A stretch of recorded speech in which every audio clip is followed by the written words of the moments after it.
¿Cómo están? Espero que se encuentren bien. ¡Woo!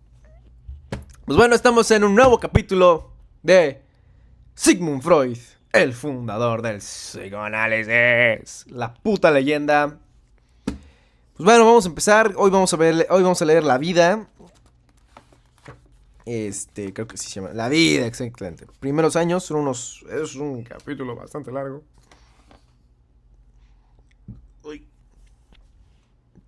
Pero bueno, fuck this shit, fuck these motherfuckers. Y vamos a empezar. Sigmund Freud, La vida. Primeros años. Sigmund Shlomo Freud. Perdón. Qué mierda, güey. Sigmund Shlomo Freud nació el 6 de mayo de 1856 en la localidad de Freiberg, Maren, hoy Pribor, en la República Checa, situado en el corazón de Moravia, una región del Imperio Austriaco a la que su familia, dedicada al comercio, se había trasladado. El padre, Jacob, de carácter débil y acomodaticio, se había casado en 2 ocasiones anteriores y, al contraer matrimonio por tercera vez, contaba ya con 2 hijos, Emanuel y Philip. La situación resultó algo peculiar, ya que su nueva esposa, Amalia Nathanson, era más joven que el primogénito. De acuerdo con la costumbre judía, el nacimiento de Sigismund y su posterior circuncisión quedó anotado en el libro de registro familiar. Sin embargo, su niñez no estuvo marcada por una rígida observancia de la ley mosaica. Su familia, muy numerosa, no se mostraba demasiado apegada a las tradiciones y el joven Sigismund creció bastante al margen de las creencias de sus antepasados. Para Freud, quien no dudó en declararse ateo y contrario a cualquier religión, el judaísmo fue ante todo un acervo cultural al que se sentía ligado y no un culto con sus ritos y obligaciones. A ver. Diversos reveses económicos obligaron a la familia a trasladarse a Leipzig primero y a Viena después. Transcurrieron varios años antes de que Sigismund y sus hermanos, Julius, Anna, Regina, Mary, Esther, Pauline y Alexander, disfrutasen de una cierta estabilidad.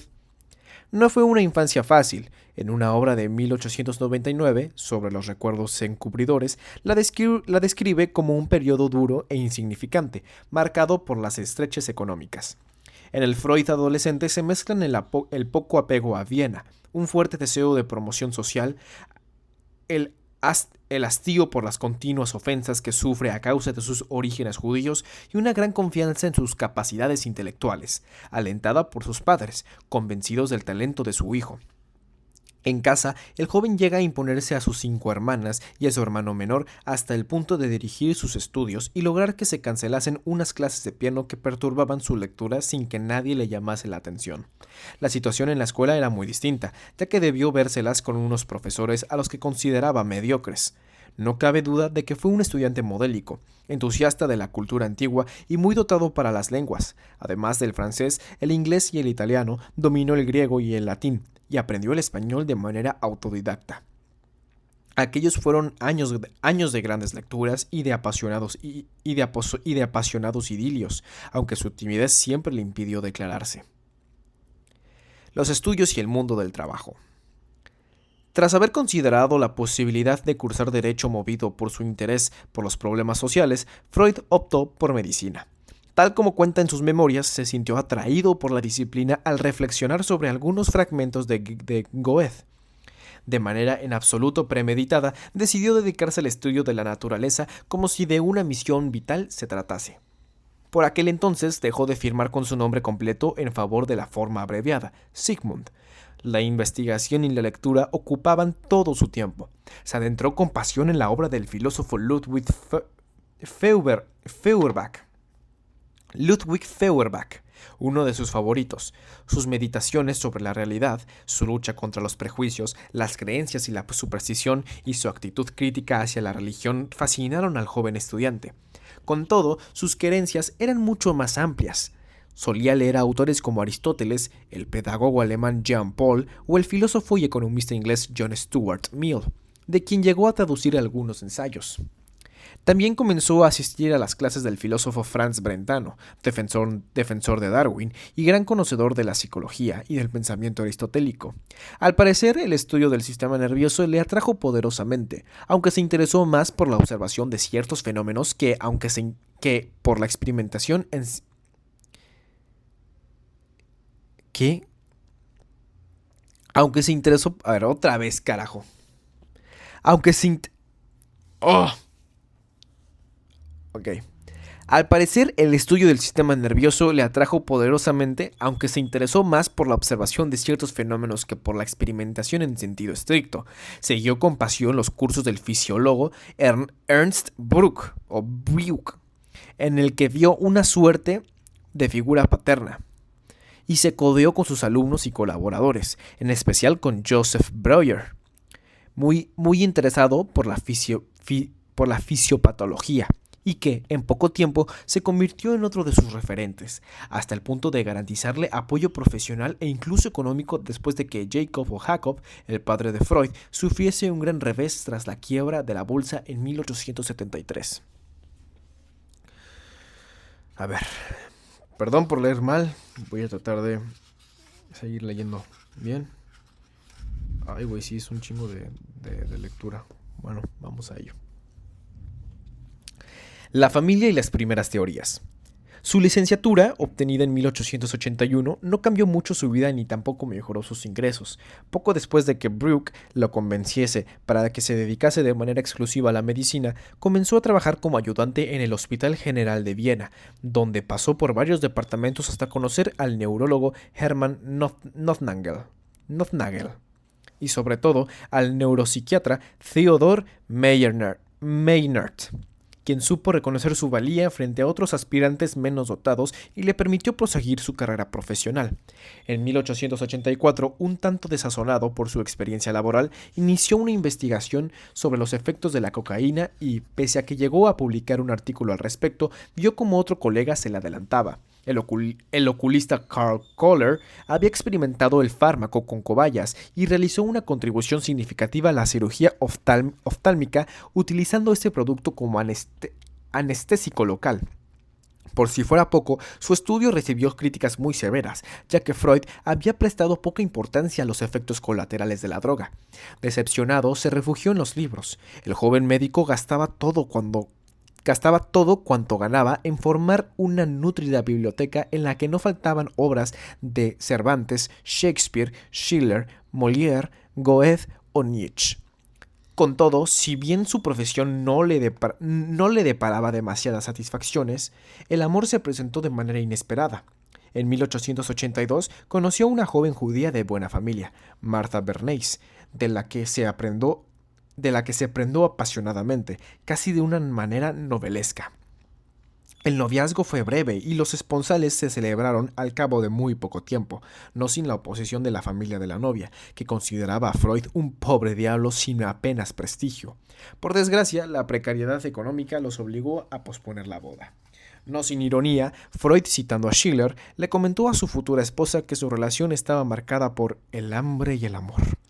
Pese al revés sufrido tras sus trabajos sobre la cocaína y el desencanto que le producía el trato con ciertos colegas que entorpecían su carrera profesional, Freud prosiguió con sus tareas hasta que, gracias a una recomendación de Bruck, obtuvo una beca para ampliar sus estudios en París, a donde llegó en otoño de 1885. Si bien en un primer momento se dedicó a la investigación anatómica en el hospital de la Salpêtrière, muy pronto se interesó por los avances que Jean-Martin Charcot estaba realizando en el tratamiento de la histeria. Sus clases prácticas lo familiarizaron con una manera completamente desconocida de considerar los trastornos psiquiátricos y, sobre todo, le mostraron las posibilidades terapéuticas de la hipnosis que el médico francés empleaba con gran éxito. Los 6 meses en la capital francesa pasaron con demasiada rapidez. En la primavera de 1886 se encontraba de nuevo en Viena. En el periódico Neue Freie Presse apareció un pequeño anuncio. El doctor Sigmund Freud, profesor de enfermedades nerviosas en la universidad, ha regresado de su viaje de estudios y abre su consulta en el número 7 de la Rathaustrasse, Distrito 1, de 13 a 14 y media. Bueno, de 1 a 2 y media. Gracias a los primeros pacientes y a la reanudación de la actividad hospitalaria, así como a la ayuda económica de algunos amigos y colegas, además de los regalos paternos y la dote de la novia, pudo disponer del dinero suficiente para desposar al cabo de 4 años de matrimonio a su amada Marta. La felicidad por la boda se vio turbada por la ley austriaca, que imponía a los contrayentes una celebración religiosa, algo que molestó notablemente a Freud. Un año después se comunicó a los familiares el nacimiento de la primera hija, Mathilde, el mismo nombre que la esposa de Breuer. Con el paso de los años, la pareja tuvo otros 5 vástagos: Jean Martin como Charcot, Oliver en homenaje a Cromwell, Ernst en honor a Brooke, Sophie como la sobrina de su profesor y por último Anna como la hija de este. La única que en el futuro se interesaría por el psicoanálisis. En la universidad, Freud conoció al médico Wilhelm Fliess, recién llegado de Berlín. Poco después entablaron una amistad que duró casi 20 años y que dejó un centenar de cartas. Freud encontró en Fliess un interlocutor comprensivo al que plantearle dudas, reflexiones e ilusiones. Cuanto más aislado se sentía en el campo médico, más se confiaba a su amigo. La colaboración con el Dr. Breuer parecía dar resultados excelentes, sobre todo por lo que respectaba al uso terapéutico de la hipnosis. De hecho, habían probado algunas variantes de los procedimientos que se habían utilizado hasta entonces y a comienzos de 1893 presentaron sus conclusiones a la Sociedad Médica Vienesa. Los éxitos obtenidos los animaron a proseguir sus investigaciones y ambos escribieron los estudios sobre la histeria 1895, en los que se recogían los casos clínicos más interesantes, como el de Anna O. Así es, una O gigante. Sin embargo, ni la opinión pública ni el mundo académico vienés los consideraron dignos de atención, hasta el punto de que el número de reseñas superó al de ejemplares vendidos, 326 en 13 años. Pronto aparecieron las primeras divergencias científicas entre Freud y Breuer acerca del significado de la histeria. El futuro padre del psicoanálisis la consideraba el rechazo de algunos elementos de la realidad cotidiana y otorgaba gran importancia a la esfera sexual a la hora de determinar la naturaleza de la neurosis. Tal punto de vista suscitó no pocas dudas y perplejidades a Breuer, quien no soportaba demasiado bien las presiones ni los fracasos. Freud, por el contrario, mostró una resistencia y combatividad mayores, y se enfrascó con denuedo en los trabajos de investigación. Cuando expuso sus propias teorías sobre el origen de la histeria, y estas fueron descartadas por considerarse una fábula científica carente de todo fundamento, Freud confesó a Fliess su malestar. El joven médico pasaba las noches en blanco, desarrollando teorías y nuevas formulaciones en el apartamento de Bergasse 19, al que se había mudado la familia en 1891 y donde permaneció hasta 1938.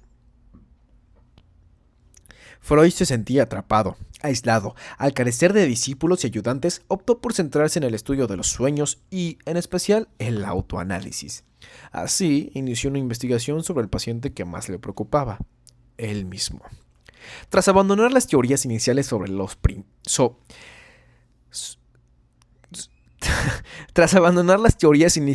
la seducción, según la cual las neurosis se deberían a los recuerdos reprimidos en un primer momento o a las fantasías en una fase más desarrollada de presuntos abusos sexuales experimentados en la infancia, se interesó por los procesos de la asociación libre y comparó su labor con la que realizan los arqueólogos, dedicados a excavar para completar y reconstruir aquello que los fragmentos parecen sugerir. La metáfora no era casual. Durante toda su vida, la arqueología y el arte antiguo fueron, junto con la lectura y los cigarros, sus grandes pasiones. Entre 2 siglos. La pérdida del padre, acaecida en 1896, sumió a Freud en un profundo estado de desorientación que pareció interrumpir su proceso creativo. Sin embargo, tras el duelo, profundizó en su propio análisis y comenzó a cartografiar los sueños, convencido de encontrarse ante su descubrimiento más importante. Tal como explicó a Fleiss, sometió el borrador de la obra que había comenzado a escribir, la interpretación de los sueños, a un control implacable. Aunque el contenido parecía irreprochable, y las ideas muy evocadoras, no se trataba de un libro de fácil lectura, a pesar de estar escrito con un estilo sencillo e inmediato, como rezaba la cita de Virgilio que tomó de la Eneida, flectere sine que os superos aquerontan movebo, si no puedo persuadir a los dioses del cielo, moveré a los del infierno. Asumió el desafío. Estaba tan seguro de la importancia y la validez de sus conclusiones que pensó que ya no volvería a leer nada que se publicase acerca de los sueños. El libro apareció a finales de 1899. Si bien Freud pidió al editor que en el frontispicio figurase el año 1900, deseaba inaugurar una nueva centuria para la investigación científica. Sin embargo, como era de esperar, los círculos médicos y académicos no se mostraron muy interesados por la obra, que cosechó numerosas críticas negativas. Amparándose en citas de Goethe, Shakespeare, Sófocles y Mozart, Freud arguía que los sueños son una suerte de rompecabezas cuyo contenido inconsciente y latente dialoga con el contenido explícito de la historia en un ejercicio de traducción que debía realizarse de acuerdo con unas normas que había establecido. Ya con el manuscrito terminado, Freud comenzó a estudiar las nuevas condiciones de la vida psíquica. Comentó a Fliess que el texto contenía al menos 2.467 errores. El número no era casual. Cuando escribió la obra contaba 43 años y estaba seguro de que no podría publicar más de 24 trabajos. Así, 43 más 24 daban 67 y ambos juntos 2.467. Las cifras que aparecen en la carta, en apariencia accidentales, serían un efecto inesperado del inconsciente. ¡Wow! Todo ese material se condensó en una nueva obra, aparecida en 1901, Psicopatología de la vida cotidiana, sobre el olvido, los deslices en el habla, el trastrocar, las cosas confundido, la superstición y el error, dedicada a todos los fantasmas que llenan el aire, como se desprende de los versos del Fausto de Goethe que abren el volumen. Freud se disponía a completar una trilogía que comprendiase la esencia de toda la teoría psicoanalítica y que desarrollaría y refinaría en trabajos posteriores. En 1905 apareció El chiste y su relación con el inconsciente. En una carta dirigida a Fliess, confesaba que había reunido innumerables chistes tomados de la tradición judía, así como fragmentos de autores tan importantes como Rabelais, Cervantes, Molière, Twain, Kant o Bergson. Para Freud, el chiste se revelaba como una herramienta para determinar lo que yace oculto de manera subconsciente y que se libera mediante la risa. El psicoanálisis se había convertido en la ciencia del alma, una disciplina rigurosa con la que explorar el inconsciente y su lógica. El siglo XX inició su andadura con algunos acontecimientos significativos en su vida personal y profesional. Desde su niñez, Freud se había sentido fascinado por la ciudad de Roma y el aura que la envuelve. Había estado varias veces en Italia, pero siempre había alguna razón que lo obligaba a aplazar la visita a la capital, y pudo hacerlo en septiembre de 1901. La ciudad lo embrujó y lo sedujo. Según escribió, había recogido tantas impresiones que podría utilizarlas durante años y estaba decidido a volver en más ocasiones. El hecho de que hubiese cumplido al fin un deseo largamente anhelado le permitió romper su espléndido aislamiento, como si hubiese llegado el momento del cambio en 1902, gracias a las gestiones de la baronesa von Ferstel. Gracias a las gestiones de la baronesa von Ferstel, obtuvo una plaza de profesor asociado en la Universidad de Viena, después de que su petición hubiese sido rechazada en repetidas ocasiones. Aquel mismo año, un grupo de jóvenes médicos le pidió que pudiera reunirse periódicamente para discutir casos médicos y mantener sus conocimientos al día. Así nacieron las llamadas veladas psicológicas de los miércoles, a las que asistieron seguidores y estudiantes, entre los que figuraban Alfred Adler, Wilhelm Steckel o Carl Gustav Jung, quienes en 1908 crearon la Sociedad Psicoanalítica Vienesa. Por aquel entonces comenzó a enfriarse su relación con Fliess, que acabaría en 1904 tras diversos malentendidos y reproches mutuos.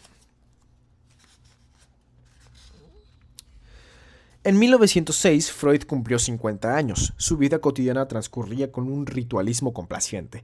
Todo se desarrollaba de acuerdo con un programa muy preciso. Se despertaba a las 7, pasaba consulta desde las 8 hasta el mediodía, comía a la 1 en punto con el resto de la familia. Por la tarde daba un paseo, adquiría algún cigarro si lo estimaba oportuno y proseguía con las visitas desde las 3 hasta las 9. Tras la cena jugaba una partida de cartas o se dejaba caer por algún café. Luego investigaba o escribía hasta la 1, momento en que se iba a dormir. El sábado daba clases en la universidad de 5 a 7 y posteriormente rendía su visita semanal a su amigo Leopold Koningstein para la habitual partida de cartas. Las vacaciones de verano transcurrían con la misma regularidad. Freud las programaba con mucha anticipación, escogía una localidad de montaña en Baviera o Austria y se desplazaba hasta allí con su mujer y los hijos y la cuñada. Pasaba los días dedicándose a la pesca o a las excursiones. A finales de agosto se permitía un viaje con su hermano Alexander, quizá a Italia o a Atenas, como ocurrió en 1904. Tal era la vida apacible de una familia de la alta burguesía vienesa, además de las críticas habituales que continuaban siendo despiadadas e incluso feroces. Comenzaban a menudear los reconocimientos, provenientes incluso del extranjero. En 1908 se celebró en Salzburgo el primer Congreso Internacional de Psicoanálisis, que reunió a 42 participantes de 6 países distintos: Austria, Reino Unido, Alemania, Hungría, Suiza y Estados Unidos. Al año siguiente, Freud recibió una invitación de la Clark University en Worcester, Massachusetts, que le concedió el doctorado honoris causa en Derecho y donde dictó las 5 conferencias sobre psicoanálisis en las que comprendía sus actividades y descubrimientos. El éxito del psicoanálisis y la guerra. Tras su éxito en el otro lado del Atlántico, Freud acometió la difícil tarea de organizar y profundizar en lo obtenido tras casi 20 años de investigaciones. La creación de la Asociación Psicoanalítica Internacional a raíz del segundo congreso, celebrado en aquella ocasión en Nuremberg, confirmó la popularidad internacional de la nueva disciplina. La presidencia de la recién nacida organización recayó en el joven médico suizo Carl Gustav Jung, al que todos reconocían como el principal discípulo de Freud y su más probable sucesor. Aquí hay una foto de todos estos chavos.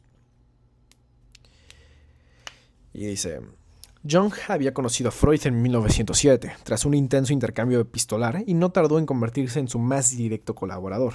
Sin embargo, el brillante joven, en el que Freud depositó todas sus expectativas y esperanzas, emprendió muy pronto una línea de investigación propia que lo alejó bastante de las conclusiones del maestro, hasta el punto de provocar un abismo insalvable entre los dos a causa de su disparidad en las interpretaciones de la sexualidad y del inconsciente.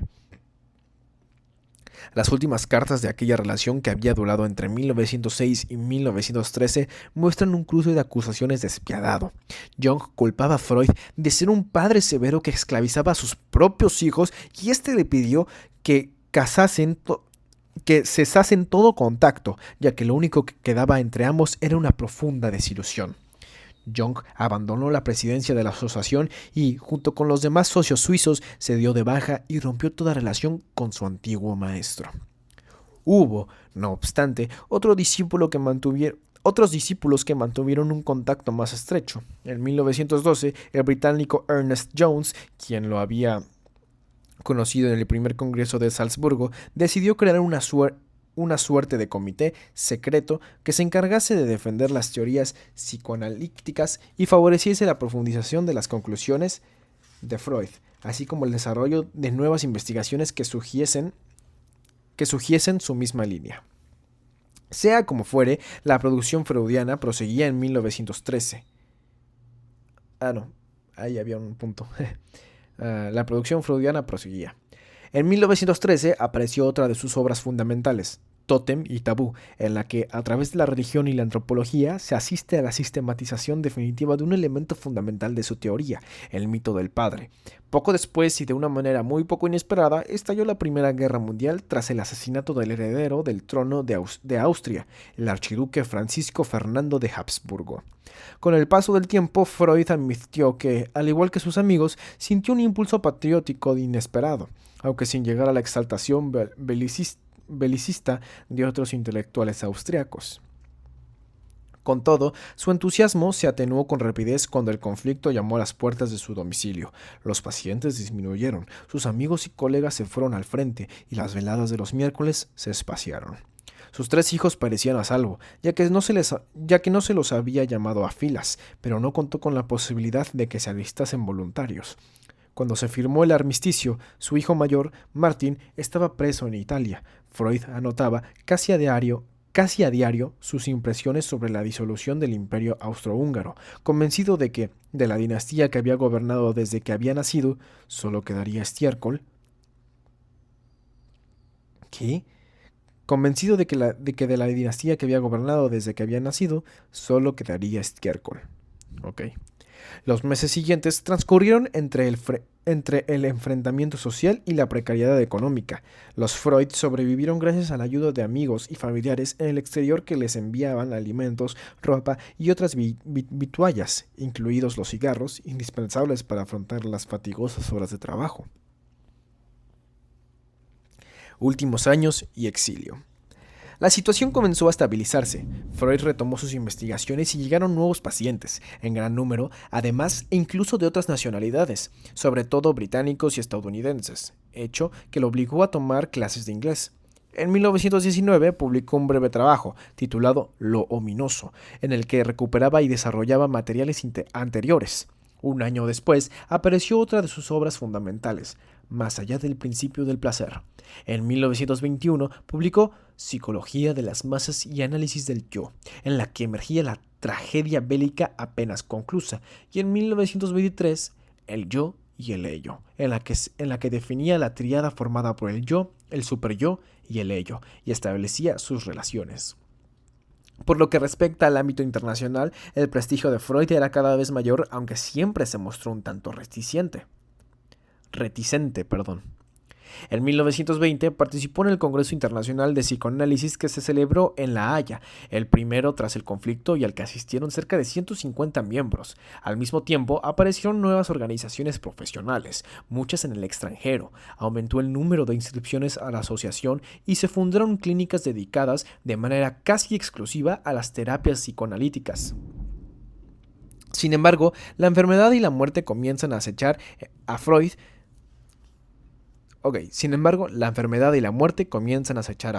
Que ya contaba 67 años. A principios de 1923, una molestia en la boca lo llevó a la consulta de Felix Deutsch, quien le aconsejó que dejase de fumar. Por desgracia, la extirpación del nódulo no era sencilla y menos si se tiene en cuenta que el doctor no era muy buen cirujano y se arriesgaba a que, en el caso de que algo saliese mal, el paciente muriese desangrado, de una manera un tanto extraña. Nadie había informado a Freud de la gravedad real de la situación, a pesar de que éste era plenamente consciente del problema. Al parecer, Deutsch temía que, si le contaba a Freud lo que realmente pasaba, podría suicidarse para evitar el dolor. Sea como fuere, a lo largo de los años siguientes, Freud se sometió a casi una treintena de intervenciones menores para controlar la enfermedad. Se le implantó una prótesis que le impedía hablar y oír con naturalidad, aunque no por ello interrumpió su labor investigadora. En 1930, la ciudad de Frankfurt le concedió el prestigioso premio Goethe, un honor muy bien dotado económicamente, que aceptó con gusto y que reparaba en cierto modo la desazón que le produjo saber que, una vez más, se había rechazado su candidatura para el Nobel. El verano de 1933 no deparó demasiadas esperanzas. Tras el ascenso de Hitler al poder, los nacionalistas declararon que el psicoanálisis era una ciencia judía que exaltaba los instintos animales del ser humano.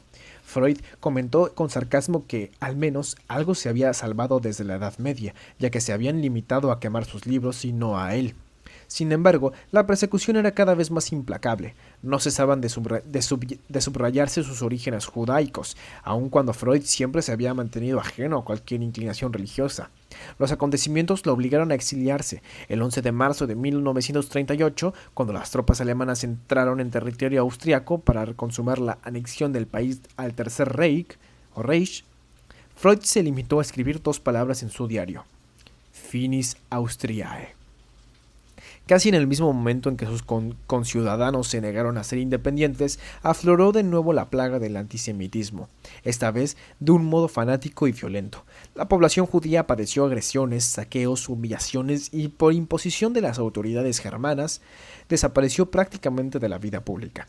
Solo el prestigio internacional garantizaba a Freud, en principio, ser víctima de las persecuciones. Con todo, a sus 82 años, se resistía a la idea de traicionar y abandonar la ciudad donde siempre había vivido, a pesar de la insistencia de sus amigos y colaboradores. Su fiel amigo Ernest Jones contaba una anécdota nacida a raíz de su empeño por vencer sus últimas reticencias. Durante el naufragio del Titanic, las calderas estallaron y el capitán cayó al mar. Al ser rescatado, argumentaba una y otra vez que había cumplido con sus obligaciones como oficial, ya que no había abandonado la nave, sino todo lo contrario. Freud se dio por vencido, pero las autoridades alemanas no, sobre todo en ciertos aspectos relacionados con la economía. La Gestapo pretendía que se saldasen unas presuntas deudas, y los Freud se vieron constreñidos a pagar una tasa especial impuesta a aquellos judíos que se propusiesen cruzar las fronteras. La suma era astronómica y solo pudieron solventar el problema gracias a la intervención de la princesa María Bonaparte. Sin embargo, Freud debía afrontar aún otra humillación más. Firmó un documento por el cual declaraba no haber sufrido ningún trato vejatorio. No se amedrentó y, con un toque de ironía, añadió que se comprometía además a recomendar los servicios de la Gestapo a quien le preguntase. El 6 de junio de 1938, Freud desembarcó en Londres en compañía de su familia. Una multitud formada por curiosos políticos, científicos, profesores, universitarios y artistas de lo más variopinto se agolpaba a la puerta de su casa para darle la bienvenida y entregarle toda clase de misivas. A comienzos de 1938, sus condiciones de salud empeoraron. El cáncer se había extendido y no podía operarse. Aún así, continuaba recibiendo a pacientes y atendiendo personalmente la correspondencia. Le quedaba el consuelo de la lectura. El último libro que leyó completo fue La piel de Zapa, de Honoré de Balzac. Max Schur, su médico desde 1939, viajó a Londres a finales de septiembre, poco después de que Europa se hubiese sumergido en un nuevo conflicto. Freud, ya al límite de sus fuerzas, le recordó un viejo trato y Schur cumplió con lo prometido. El 21 de aquel mes le inyectó una dosis de morfina más alta de lo normal e hizo otro tanto al día siguiente hasta inducirle el coma. Falleció a las 3 de la madrugada del 23 de septiembre de 1939. Capítulo largo, ¿eh? Son lecturas bastante largas. Y todavía nos falta la época, cabrón. Que bueno, no es tanto. Pero bueno, espero que les haya gustado, espero que les haya encantado. Yo ya me tengo que ir al pinche gimnasio. Está lloviendo horrible. Pero bueno, espero que les haya gustado. Bastante interesante la vida de Sigismundo. Pues nada, espero que les haya gustado, espero que les haya encantado. Y nos estaremos viendo, ojalá, en un próximo capítulo de Sigmund Freud, el fundador del psicoanálisis, para que podamos ir comprendiendo la psicología juntos. Los amo, ámense y amen a los demás. Nos estaremos viendo en el próximo capítulo. Nos vemos. Chao.